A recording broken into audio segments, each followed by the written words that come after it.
Hi, guys, and welcome to another episode of Becca's Backyard, where I share with you my inside thoughts outside, but inside for the winter edition.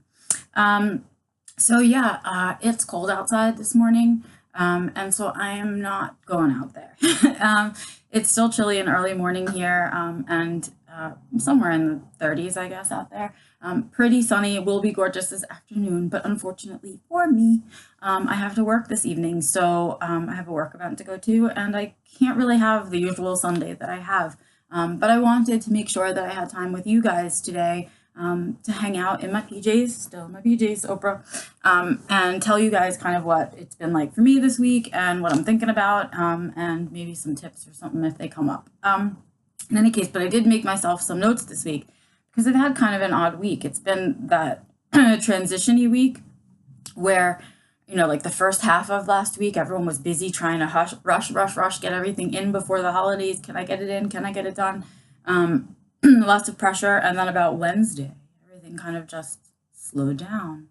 And the emails slowed down and everything just, right? But for my brain, it was really, really hard to make that transition from work, which is the place I'm really comfortable, to relax. Nothing's urgent. You don't have to do that today. That kind of thing. And so that's been a struggle this week because it feels like to me in my brain that all of a sudden I'm not doing anything. So I go from being really, really productive and really, really vital part of functioning world. And then all of a sudden I feel like, oh, I don't have anything to do, right? And that, for my brain, feels like the step before falling into a really big depression or the step before a burnout is sort of that feeling of like, oh, I'm unmotivated and I don't have anything that I have to do. And that moment, kind of happened a couple of times this week. So it's been the second half of the week was a lot of forcing myself to slow down. And in fact, the last 2 days, I think I got off the couch like to eat. And that's about it. I did a lot of sleeping, and I caught up on a lot of stuff, which has meant for me a lot of time to be sort of introspective, and a lot of time listening to my own thoughts, and my own body and my own feelings, and paying attention to some of the things that I don't have as much time as I would like to pay attention to during regular busy time. So that's something that's been sort of interesting for me, is all of that introspective time. Oh yeah, and along with that introspective piece, over the last couple of weeks, I've been having some food struggles. And that is pretty much of the norm for me when things get really stressful or I'm overwhelmed or I have a lot on my plate. My body tends to turn off other signals, I guess, on myself. So I forget to go to the bathroom a lot more and I forget to do things like eat. And then for some reason, along with that, my food sensitivities sort of peak. It's like my brain is like, no, I can't think about tastes I don't understand and I don't, or textures that might be non-safe foods and stuff like that. So there's sort of a decrease of that desire to experiment outside of my chicken nuggets and baked potatoes and things like that that I really love. And this particular time, it's been really difficult. I've also been having sort of these little periods of dissociation that I noticed, and I was really trying to figure out what that was from because most of the time it's sort of linked to trauma. And I think for us, it's sort of not linked to trauma in that typical way because our traumas are autistic traumas rather than, neurotypical traumas. And so I've been sort of struggling with why I'm having this food struggle at the same time as I'm having these periods of dissociation. I know it's my brain trying to tell me something's going on and it's getting almost annoying. Like now sitting down to eat has become a chore. Every time it's a mealtime, I don't want to deal with it. And I'm sort of just annoyed by the whole thing. But really great thing is that when you have a nice supportive bubble, you can reach out to those people and say, hey, I'm struggling with this particular thing this week, and I could use some advice, or I could use some help, or I could just use your perspective on it. And so that's what I did this week. I reached out to a really good friend of mine, and I said, I'm struggling with this thing, and what do you think are some of the causes and stuff like that. And so we ended up in this great conversation about how it's,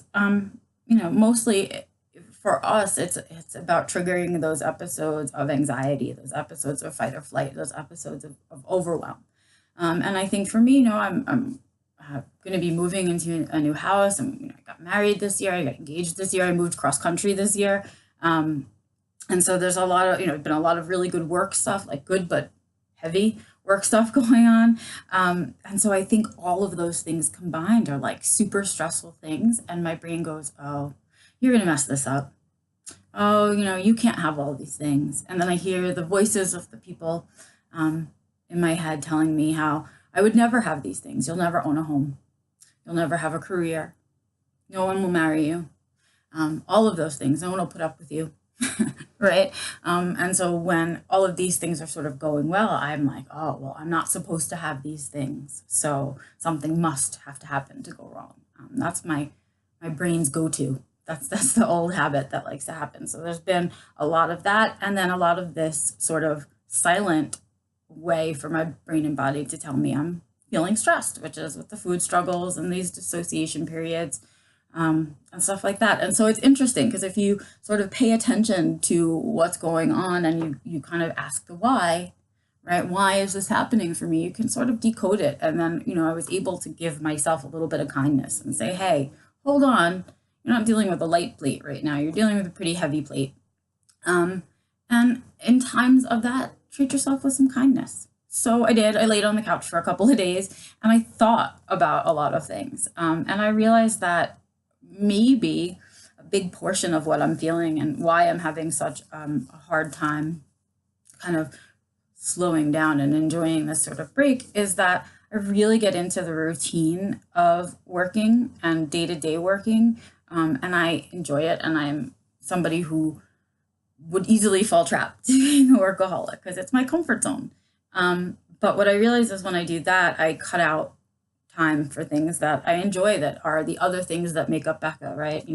Besides the big A autism and little a autism, there are other components to who I am as a human and that I enjoy. And so I decided that out of this introspection period, I decided that I hope for two things. One, I hope for some really good writing pieces. I think I'm going to have some downtime in the next couple of weeks. So I'm hoping for some good pieces. I hope to give you guys something to read, something new, because I've been so slacky for the last couple of months.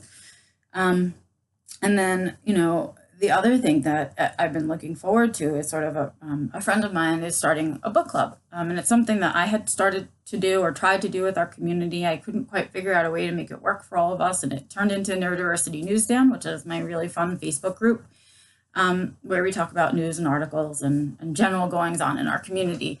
But I love to read. It's something that I genuinely enjoy doing. It's my escape. It's the place that I found solace my whole life was inside a book. And it's part of the reason that I love to write, because I've read so many amazing books. But what I don't have in my life right now is other people to share my books with. I don't have a group of people that read as much as me or that I talk to regularly that read as much as me.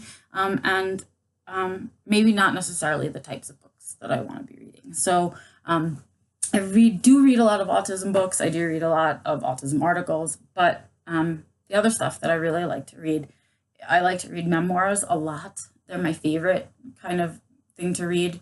And then I really enjoy reading some of these newer self-help books that are out. So stuff like You Are a Badass by Jen Sincero. I love Big Magic by Elizabeth Gilbert. There are a couple of other really great ones like that. And out of my love for those books, I've made some really good friends who are not, yes, everyone, not in the autism community. What? Yes, I know. I have friends not in the autism community. I know people find that shocking. But yeah, and so it's a place for me to go and be Becca without being autistic Becca everywhere I go. And I can remember who I am as a human in here and how much I do love to read. So I'm going to be really making sure I made a commitment to this reading group, but I'm also making a commitment to myself to take that time to pay attention to that part of who I am.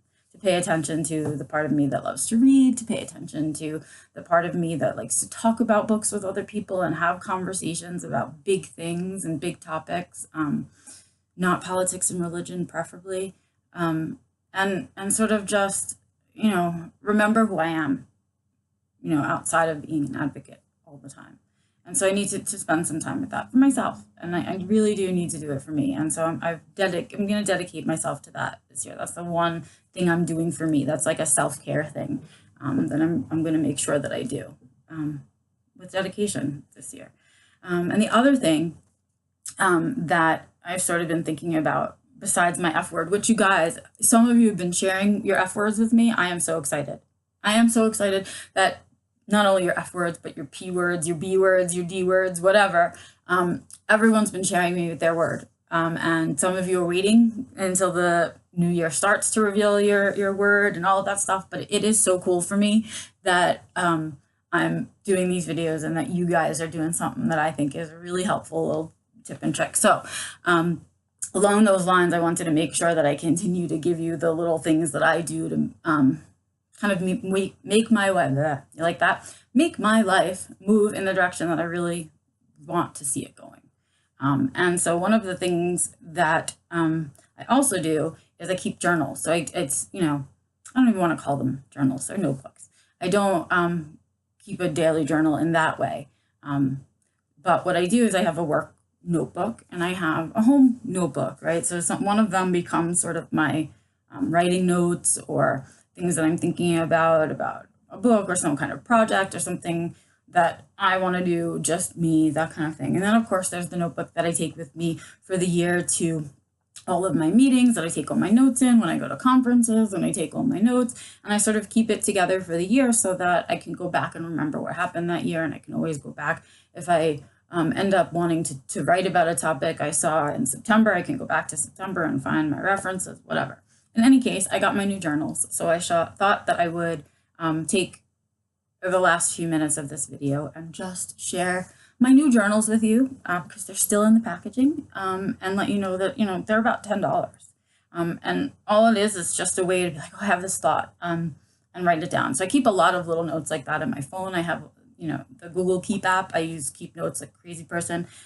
But sometimes a good pen and paper is super fun. So these are my two journals.